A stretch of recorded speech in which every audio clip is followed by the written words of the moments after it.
bem com vocês? Na nossa aula de história de hoje nós vamos falar sobre a abolição da escravidão.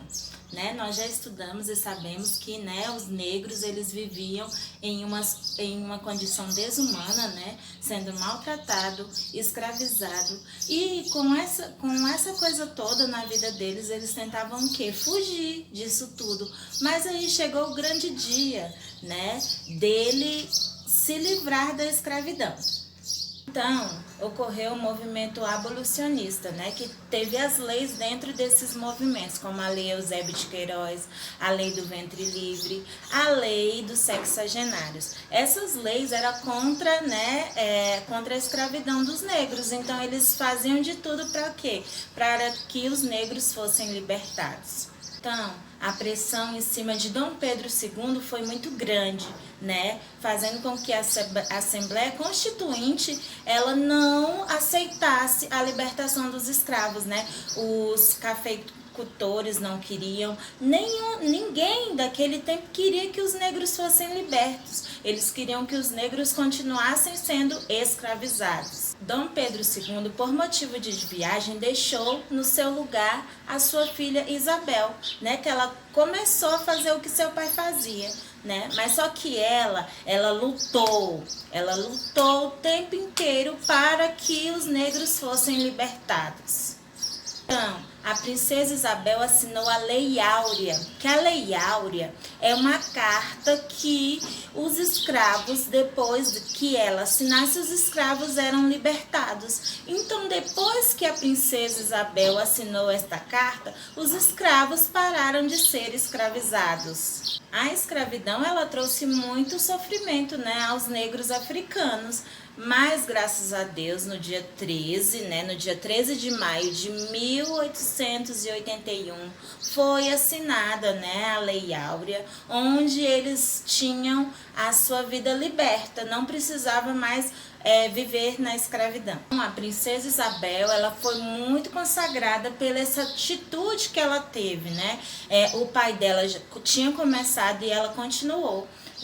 Mas só que ela foi a única que conseguiu fazer uma carta para que todos os escravos fossem libertos, Isso foi uma glória muito grande nessa época, porque eles estavam lutando pela liberdade há muitos anos atrás, e ela conseguiu essa liberdade, essa libertação da escravidão.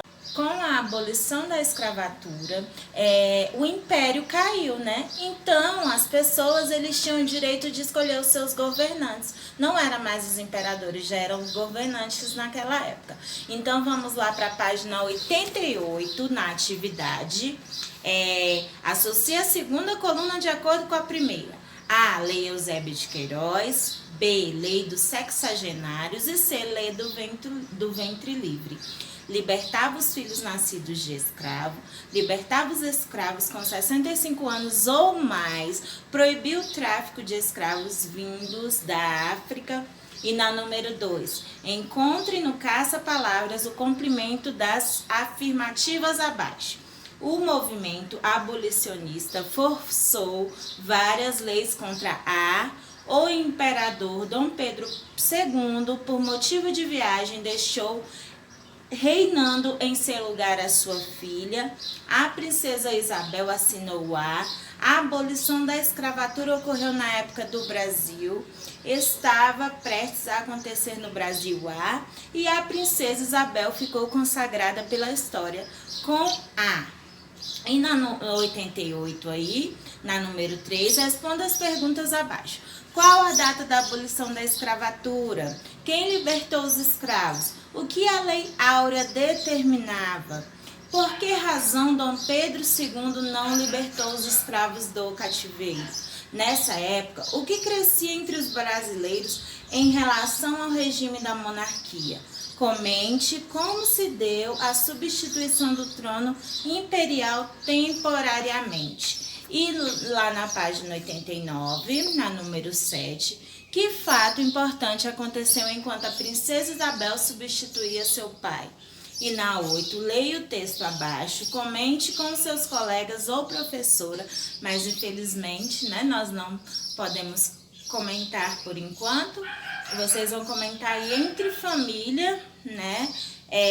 E depois vai responder a questão, tá? Você conhece alguém que vive essa situação ainda hoje? Em que ela trabalha, tá?